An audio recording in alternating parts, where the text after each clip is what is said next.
नमस्कार, मैं doctor Lokesh Maan, allergy asthma व chest physician, professor respiratory medicine department, Mahatma Gandhi medical college.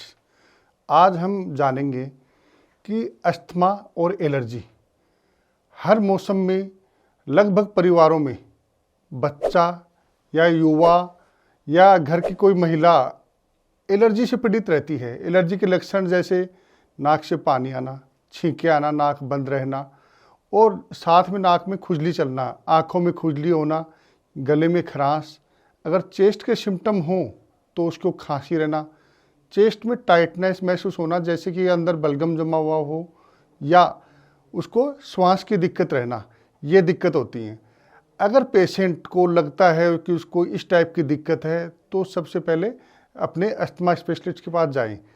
अब ये होता क्या है, अगर हम इसका ओवरऑल इंडिया के अंदर प्रिवलेंस देखें तो लगभग पूरी जनसंख्या का 3 से 5% जो लोग हैं वो अस्थमा से पीड़ित हैं।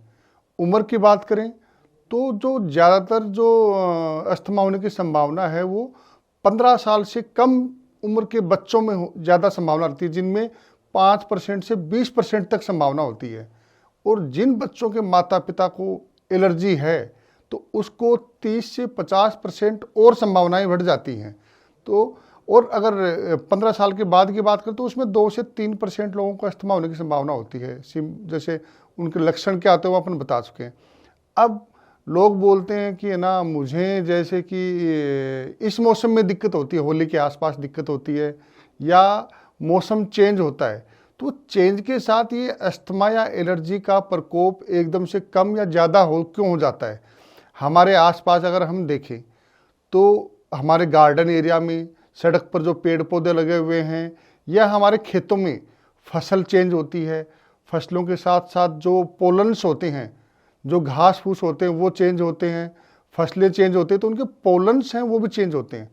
ज़रूरी नहीं कि हर एलर्जी के पेशेंट को हर मौसम में दिक्कत हो। मान लो कि अगर किसी इंसान को नीम के परागकणों से दिक्कत है तो जिन दिनों में नीम के परागकण आएंगे वो उसको अस्थमा का अटैक उन्हीं दिनों आएगा।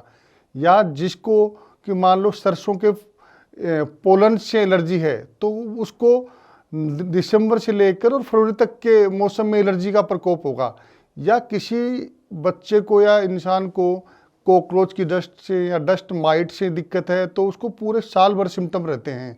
और वो सिम्टम डिपेंड करते हैं कि आपको वो जो पोलन्स या डस्ट माइट या जो इंसेक्ट डस्ट होती है वो कहाँ तक आपके श्वास के साथ जा रही है। उस पेशेंट को नाक की एलर्जी और अस्थमा का अटैक होने की संभावना होती है। अगर हम ये जान पाएँ कि हमें एलर्जी किस कारण से है और हमें अस्थमा है तो अस्थमा को टाइम पर डायग्नोसिस करा के उसका अच्छे से इलाज लेकर, और हमारे जो लंग्स प्रभावित होते हैं मौसम की वजह से, उसकी ग्रोथ को हम मेंटेन रख सकते हैं। अदरवाइज क्या होगा, बार बार अस्थमा का अटैक होगा, जो फेफड़े की जो कैपेसिटी होती है वो समय के साथ डाउन होती है। अस्थमा वाले पेशेंटों में और ज़्यादा डाउन होती है।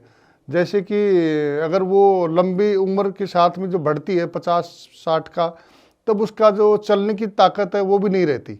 तो इस ताकत को बचाने के लिए अस्थमा का सही समय पर निदान और इलाज बहुत ज़रूरी है। और मौसम की जो चीज़ें होती हैं उनकी पहचान करना बहुत ज़रूरी होता है, जिसका हमें स्किन प्रिक टेस्ट से और कुछ ब्लड टेस्ट से हम उसकी पहचान करते हैं और उससे बचने की सलाह देते हैं और समय पर उसकी जांच करवाते हैं। जैसे कि एक्सरे करवा लिया, पल्मोनरी फंक्शन टेस्ट, स्पायरोमेट्री करवाते हैं, जिससे हम अस्थमा का डायग्नोसिस कर सकते हैं और फेफड़े की जो कैपेसिटी है उसका पता लगा सकते हैं। इन दिनों अस्थमा वाले पेशेंटों को बुखार के लक्षण या खांसी के लक्षण आ रहे हैं। जो मौसम बदलता है तो एक वायरस का प्रकोप बढ़ जाता है, जैसे इन्फ्लुएंजा वायरस, कोरोना वायरस या कोई और वायरस, जिसके कारण से उसका एकदम से बुखार के साथ कफिंग बढ़ना, सांस में तकलीफ होना या न्यूमोनिया बढ़ जाना। तो ऐसे पेशेंट जो होते हैं अस्थमा के या सीओपीडी के, उनको जो श्वास का जो अटैक है वो बढ़ जाता है और उनको आईसीयू में एडमिट करना पड़ता है। तो समय पर इससे बचने के लिए फ्लू का टीका, कोरोना वैक्सीन और इनका यूज़ करना बहुत ज़रूरी है और डॉक्टर की सलाह समय समय पर लेते रहिए। धन्यवाद।